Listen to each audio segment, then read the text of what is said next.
Birthday వస్తుంటే మాలాంటి ఫ్యాన్స్కి ఏముంటుందండి. సో 90s కిడ్స్ కాబట్టి ఒక ఒక ఎమోషన్ ఉంటుంది.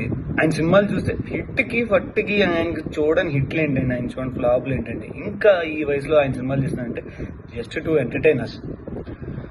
అది అందరి పాయింట్ ఆఫ్ వ్యూలో కరెక్ట్ అవ్వాలని అయితే మనకు తెలియదు, కానీ మా అలాంటి అభిమానుల కోసం సినిమా చూస్తున్నాడు. That's happy. We have to accept it.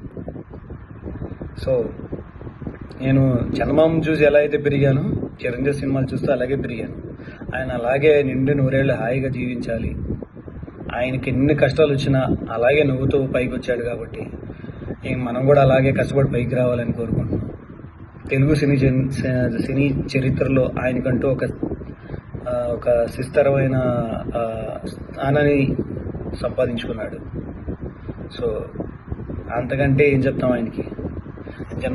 జన్మదిన శుభాకాంక్షలు అన్నయ్య. మీకు ఇంతకంటే మాలాంటి ఫ్యాన్స్కి ఇలా ట్రిబ్యూట్ ఇవ్వడం తప్ప మీరు ఇచ్చే ఇంకేం చేయగలం. మీ సినిమాలు తీయాలి.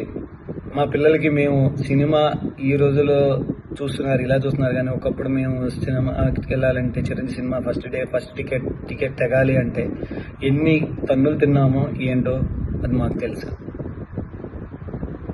సో అదొక హ్యాపీ మూమెంట్. చిరంజీవి అంటే అందరికీ ఏదో అలా ఉంటుందేమో కానీ, బట్ మాలాంటి మెగా అభిమానులకు మాత్రం అమ్మా నాన్న ఒక చిరంజీవి.